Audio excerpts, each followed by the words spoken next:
Ya, jumpa lagi Bapak Ibu sekalian, para investor saham. Ketemu saya lagi Budi Setianto, kreator dari Easy Stock. Hari ini kita akan membahas bagaimana menghitung eh, nilai wajar menurut teorinya atau rumusnya Benjamin Graham. Kita mau lihat sekarang Bank Mandiri. Bank Mandiri itu udah keluar laporan keuangannya, laporan tahunan ya, 31 Desember 2021. Kita mau hitung berapa nilai wajarnya. Nah, sekarang tuh kan harga sahamnya posisinya lagi naik lagi hampir menyentuh angka 8.000. Ini bakal naik lagi apa enggak gitu. Nah, Anda kalau mau lihat di laporan keuangan, cari aja di IDX ya. Nah, di sini kita memakai rumus dari bukunya Benjamin Graham Security Analysis dan Warren Buffett Way. Dan ini bisa Anda terima jadinya, sudah jadi, Anda tidak perlu ngitung lagi. Itu ada di Easy Stock. Easy Stock itu ada di Google Play Store, Anda bisa download. Dan ini sudah mempunyai intellectual property right. Rumusnya seperti inilah. Rumusnya seperti ini. Jadi sumbernya laporan keuangan, karena ini laporan keuangan tahunan, jadi sudah 12 bulan ya. Nanti kita akan lihat gimana ngitungnya. Ini pada dasarnya sisi earning kita harus ketemu free cash flow, dan sisi balance sheet kita akan ketemu net working capital dan surplus deficit balance sheet. Kemudian keduanya kita sinergikan, kita diskonvektorkan, dan kita proyeksikan sehingga ketemu nilainya. Nah, berikut, ini yang kita mau cari nih. Hitungan ini yang kita mau cari. Jadi di situ ada key financial parameter. Nah, key financial parameter itu harus kita ini ya. Kita cari dulu itunya. Oke. Key financial parameter, penjualan, belanja modal, utang jangka pendek, jangka panjang, laba setelah pajak, depreciation, net current asset, dividen, pendapatan kotor, pendapatan dan biaya lain-lain. Oke, di situ kita akan hitung satu persatu. Sekarang kita mulai dari balance sheet. Nah, untuk mencari net working capital atau surplus defisit neraca. Nah, kalau perbankan ini tidak dipecah antara hutang aset lancar dan aset tidak lancar. Semuanya total aset. Yang kita cari kan itu aset lancar, netnya ya, aset lancar net. Nah, itu kalau Anda lihat di screen, itu dari total aset kita harus kurangin yang saya lingkarin merah. Itu ada aset tetap, pajak bayar di muka, biaya di muka, penyertaan saham, dan lain-lain. Oke, dan ini juga giro pada Bank Indonesia. Ini harus dikurangin. Karena giro pada Bank Indonesia adalah seperti jaminan yang tidak bisa ditarik sebetulnya di sini. Nah, oke. Nanti berikutnya untuk neraca, kita masuk kepada apa yang disebut perhitungan rasio kredit atau non-performing loan. Itu berapa persen? Nah, oke. Kita lihat masuk dulu ke ini dia nih. Jadi kredit yang diberikan, kemudian piutang pembiayaan konsumen, investasi bersih, dan tagihan akseptasi. Di situ di laporan keuangan, kalau laporan short form Anda nggak bisa ketemu ini. Anda harus cari yang long form ya. Di long form itu ada komponen susunan terdiri yang lancar, terus dalam perhatian khusus, kurang lancar, diragukan, dan macet. Yang versi Benjamin Graham untuk menghitung NPL tuh hanya yang lancar aja. Berarti namanya total kredit atau total kredit yang diberikan itu 166 triliun itu ya. Berarti ya triliun. itu yang lancar cuma 105. Nah, itu berarti yang harus mengurangi net current assetnya di luar yang lancar, yaitu dalam perhatian khusus, kurang lancar, diragukan, dan macet. Itu yang dikurangin.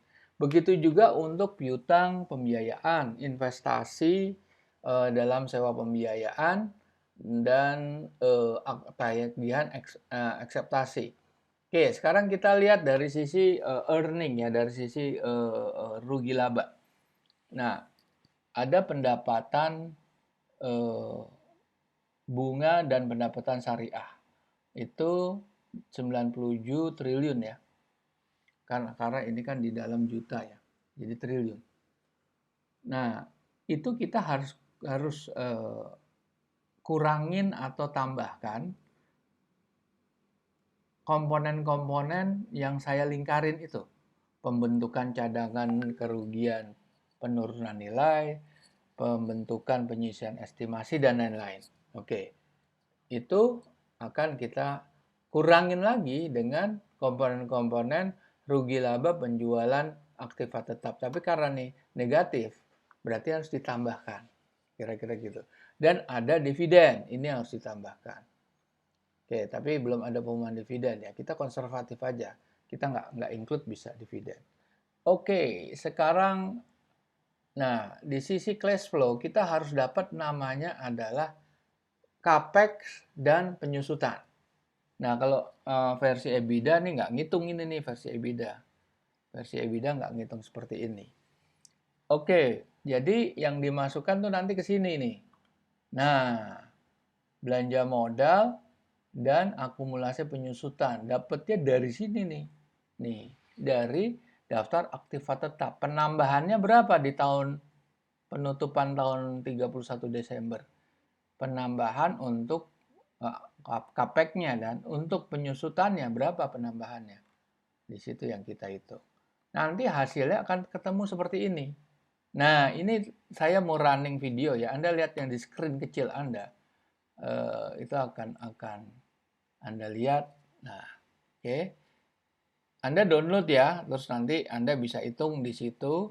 Di bawah paling bawah ada true value IPO, ini bisa juga ngitung pakai begini. Tapi kalau Anda download ini karena kita yang mengisi itu sudah sampai laporan tahunan. Oke, kita buka videonya. Anda isi komponen-komponen isi seperti revenue growth. Tadi Anda isi juga ini ya Bank Mandiri dan lain. Itu nggak apa-apa sih. Anda bisa skip aja. Anda isi ini growth-nya berapa, terus government bond-nya berapa, capex dan depreciation-nya berapa, terus Anda isi laba setelah pajak,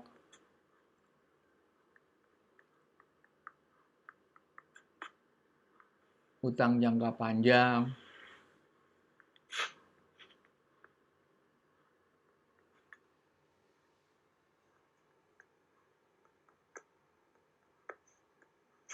enggak, jangan jangka pendek, jangan lupa listed stock-nya karena paling penting itu listed stock karena sangat berpengaruh nanti di dalam nilai wajar per sahamnya.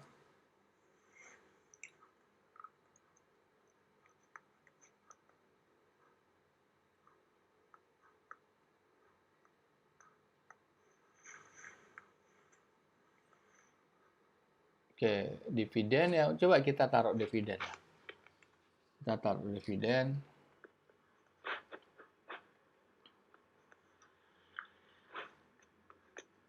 Terus kita isi yang terakhir, ekuitas nggak terlalu perlu, karena nggak mempengaruhi dari perhitungan nilai wajar.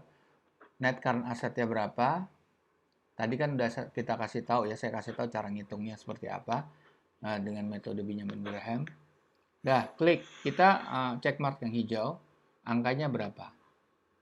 Nah, ternyata harganya masih murah ya. Itu harganya 13.000, 21.000 nilai terendah dan tertingginya. Oke, sekarang kita lebih konservatif. Kita robah aja.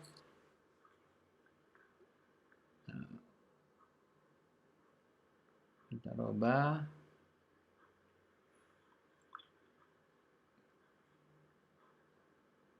kita omit dividennya, kita coba nggak pakai dividen. Nah, kita pakai dividen, nah berubah lagi kan. 11.673. Oke. Kalau kita hitung,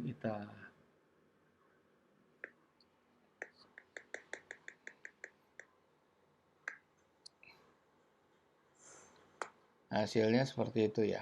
Nah, kan 11.000. Nah, oke. Oke, itu cara ngitungnya. Sekarang kalau Anda cari di sini bisa langsung. Nah, ini kita cari BMRI.